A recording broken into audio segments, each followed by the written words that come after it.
Amyuka Katikkiro owookubiri Twaha Kawasi asinzidde Mityana n'akuutira bannaffe abawalimu oba Abayisiraamu bamashehe okutandika okusomesa ebyobufuzi ebyobukulembeze eri Abayisiraamu ne bannayuganda okubalwanirira ku nsonga enkulu ezibaluma okusobola okubateekamu omutima bidi atelo ebasobozese okulwanirira obukulembeze bw'eggwanga lino, okulwanirira okwenunula, okulwanirira okwejja mu buwambe tusobole okuyingira mu Uganda empya. Bino nno abyogeredde Mityana bw'abadde ku mukolo ogw'okusiibula oba okuziika oba okusaalira mukadde waffe omugenzi atufudde ku maaso Sheikh Ismail Sulaimani Nkata.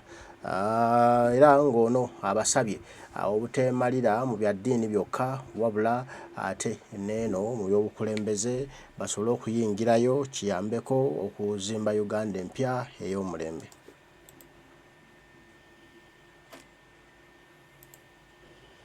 Bismillahirrahmanirrahim.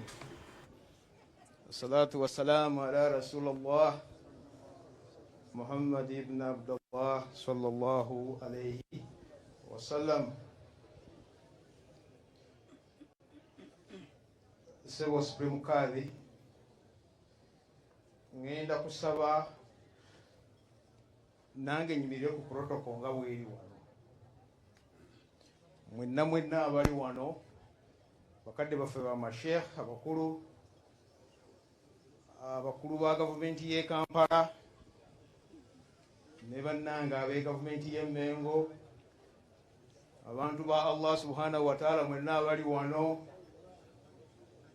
assalamu alaikum wa rahmatullahi wa barakatuh. Inna lillahi kitalo nnyo ekyamukadde waffe Sheikh Ismail Nkata. Tuli mulembe guno gwa Kabaka Ronald Muwenda Mutebi.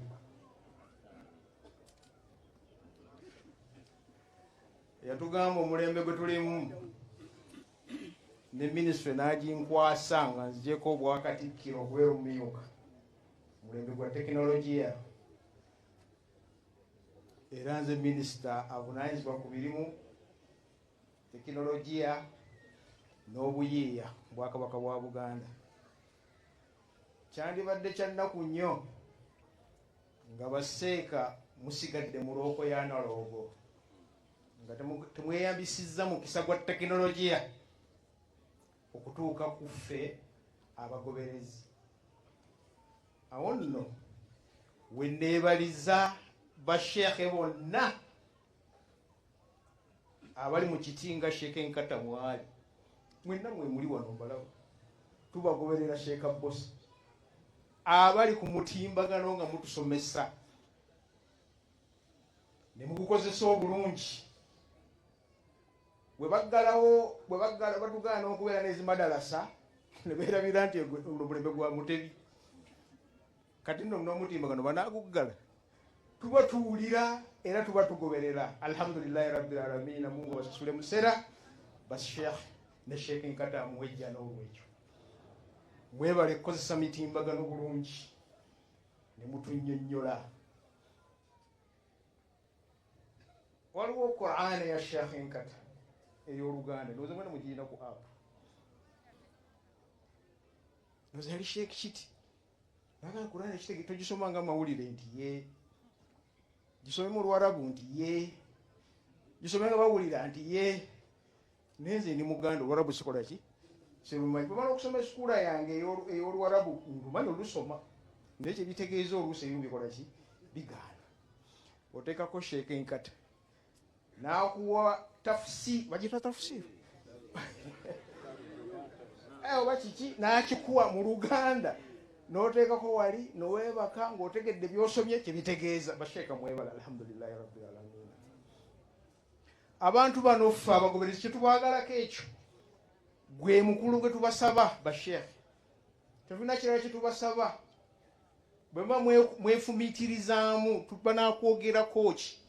Banaakwogeraku buli yaz'amaanya, banaakwogeraku okutuba nti otujja mu nsonga n'otutwala kye tusinga okubeera kye twetaaga mu nsi muno.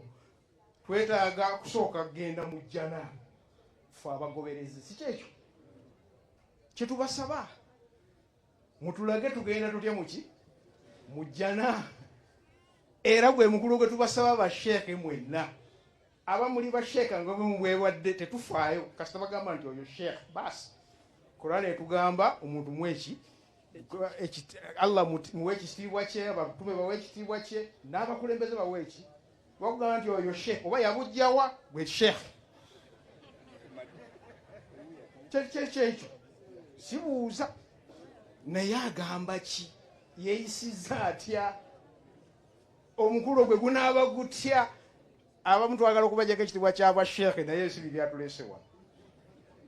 Ekyo kye tusooka, mutulage mu jjana tugendayo tutya mu jjana ya Allah subhanahu wa ta'ala. Naye nga tetunagenda mu jjana tubeera ku nsi kuno. Ebigambo bya Sheekh Kiti mwenna mbadde mbiwulira. Ennaku zali atulengezaayo nnyo, ng'akulengezaayo nnyo.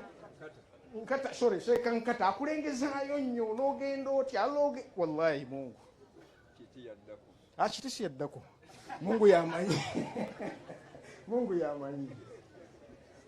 Naye tuli ku nsi kuno, okusooka ne tuwangalira ku nsi kuno. Tubaagala mu ki kiri ekyajjana nkimaze. Ekyobwe kye tubaagalamu nga tuli ku nsi kuno basheekhe bakadde baffe. Kutulungamya mutujje mutya mu bwavu. Abantu bano ffenna tumala okuva mu ddalasa wano. Tuddayo ne tuggulawo eka. Bantu baki? Baavu. Twagala kulira programu ezitujja mu bwavu ng'Abasiraamu ku miziki. Twagala kugirwaniramu. Jangu oleete programu. Tunaaba tutya mu bwavu. Kikyoleese ekigendo tuyamba okuva mu bwavu. Olwaza tuwulira ejjana fine. Naye tukyali kuki? Ku nsi kuno. Ekyo kimu tukibasaba. Kutetenkanya. Oba ettaka oliriizinga ojja mu ssente zitujja mu bwavu, ekyo tujja kuliriza. Tujja kuliriza. Sigambye otunze naye oliizinze. Ndi musajja wa Kabaka. Ffe tetutunda ttaka. Tupangisa ki? Kubanga tumanyi nti era lijja kudda. Wallahi tukuwa emyaka 49 oba 29 oba 99 nga lijja kola ki? Kudda. Ne tujjamu essente zijja abantu mu bwavu. Kye twagala mukole. Ekyokubisatu. Abantu bano bavudde mu ddarasa baagala okumanya ebintu ebyensi eno, obuyigirize, education. Ebyajjana mubitusomesezza alhamdulillahi rabbil alamin. Naye tuwangala kuno mwagala abasaba bano abasala embuto zino. Mwagala ba engineer abanakanika emizindalo kwe twogerera. Mwagala abalimisa. Mwagala abalooya. Mwagala baki. Mubateekere. Nze sifaayo essomero lyawo balyawo kasita kiba nti education. Mututeekedde mutya mu education. Ekisembayo muteekedde mutya mu by'obulamu, health. Awo nno nga tugenda okuziika mukadde waffe. Ng'era tusaba Allah subhanahu wa ta'ala amwanirize bulungi. Tukubira omulanga bakadde bafe abatutwala yonna gye mutukulemberera tubassaamu ekitiibwa buli omu gyali. Maybe kisikoonyeeko Sheekh ayinza okusinga okukimanya n'ono ali mu reedi. Omugabo gwaffe ku mmeeza entukuvu ey'ebyobufuzi mutwogererengayo oba twogere. Wabaawo ebinyigira abantu bonna baseeka tubasuubira okuvaayo ne mugamba ekyo kikyamu oba kiki kituufu. Abasiraamu mubaliyazaamanyiza oba temubakoze eki no so siggwe kukwata kikyo n'okola ki n'osirika.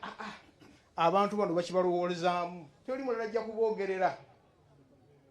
Sheekh assalamu alaykum. Togenda tutya.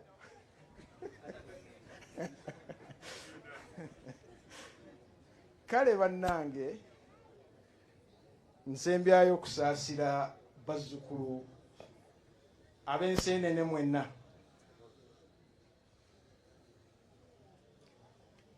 Kitalo nnyo.